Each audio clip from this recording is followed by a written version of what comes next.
the Lord. This good for shit, my mind stayed in the plug. Regardless, my daddy told me to keep the heat. I'm hard, and these niggas is hating on me because I'm the big, the large, the biggest, the large. Hey, I'm out with this for hard time. These niggas say I'm in my fuck that, that's fuck my. If you play anything like that, I get on. Like the song, that's right. The cholo, be the show, I did not get back. That trick, I live.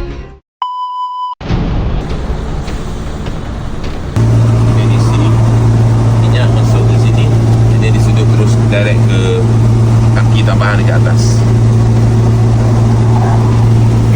Ambil dia punya. So ni yang tadi isi lah 100 liter lah.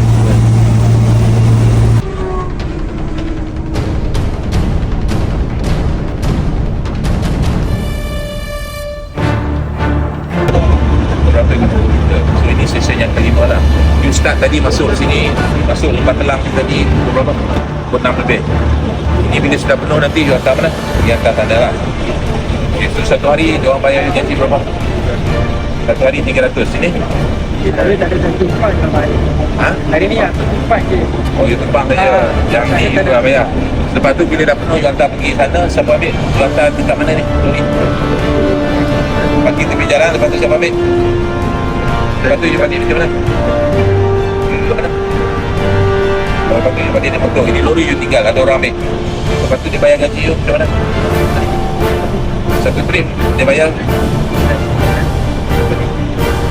Satu trip dia bayar 300. Sebelum jalan ke selepas you hantar ke baru dia bagi duit. So satu minggu berapa kali jalan? Satu minggu 2 kali saja jalan. Hari ini sepasukan pegawai daripada KPDN Daerah Kuala Lumpur telah menghasilkan satu tindakan kes di bawah Akta Kawalan Bekalan 1961 yang mana pihak kita telah menahan sebuah motor lori 3 tan yang disyaki telah membasuh air tangki, yang mana ada satu tangki tambahan di atasnya yang berkapasiti lebih kurang 4,500 liter.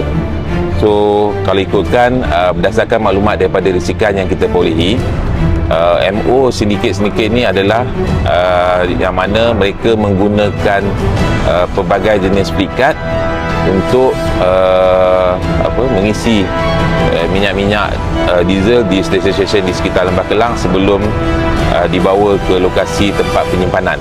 Kes disiasat di bawah Akta Kawalan Bekalan 1961 yang mana jika sabit kesalahan boleh didenda sehingga RM1 juta.